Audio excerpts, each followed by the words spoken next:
That's so cool. We forget about the money and the hope for the bomb. Live long when your days are empty. Then you wish for centuries to unfold the mysteries.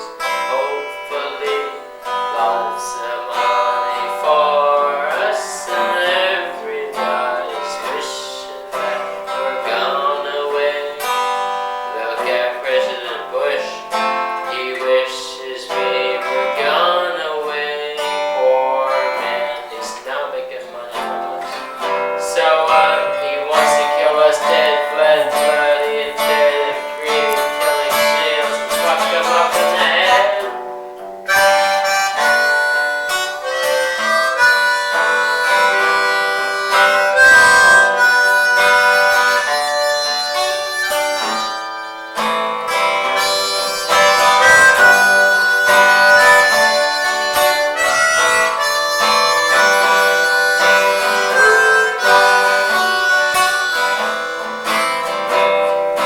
Bloody nightmares and killing all the dead men. Bloody nightmares and killing all the money men.